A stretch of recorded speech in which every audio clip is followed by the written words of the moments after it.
Assalamualaikum warahmatullahi wabarakatuh. Perkenalkan, nama saya Vina Alfa-Nuraini dari blog Asla kelas B. Saya akan mempresentasikan hasil dari analisis sumber daya lahan dan air pada suatu das.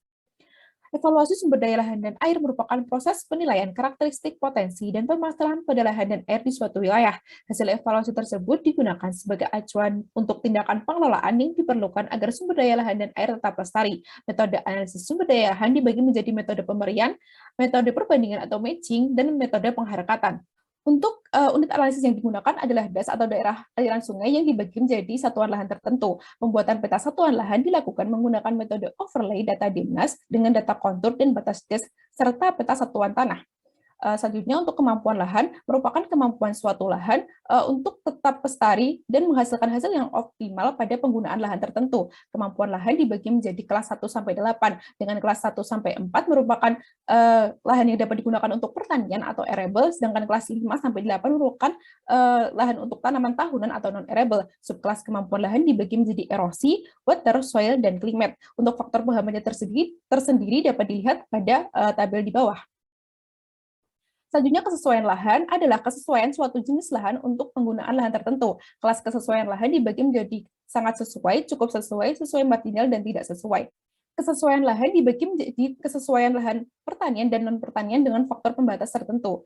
Untuk analisis kemampuan lahan dan kesesuaian lahan digunakan sebagai dasar analisis ketimpangan lahan berdasarkan peraturan yang sudah ada. Analisis ketimpangan lahan tersebut juga digunakan sebagai rekomendasi untuk penggunaan lahan ke depannya. Ketersediaan air di bumi dibagi menjadi ketersediaan air meteorologis, air permukaan, dan air tanah. Perhitungan ketersediaan air meteorologis menggunakan metode Thorne Weight Meter Water Balance dengan probabilitas hujan 60% dan 80%. Data yang digunakan adalah suhu dan curah hujan tahun 97 sampai 2013. Ketersediaan air permukaan diperoleh dari hasil DRO atau direct runoff dikali dengan luas das secara total. Ketersediaan air tanah menggunakan metode imbuhan air tanah atau RC mengacu pada SNI. Nilai imbuhan air tanah diperoleh dari hasil interpretasi formasi batuan dari peta geologi lembar Wonosari.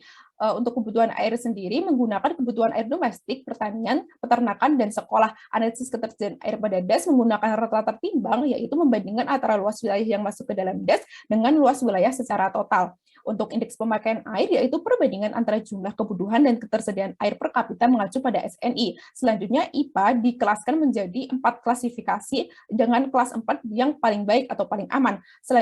Nilai ketersediaan dan juga kebutuhan air digunakan sebagai dasar rekomendasi pengelolaan sumber daya air ke depannya. Sekian yang dapat saya sampaikan. Wassalamualaikum warahmatullahi wabarakatuh.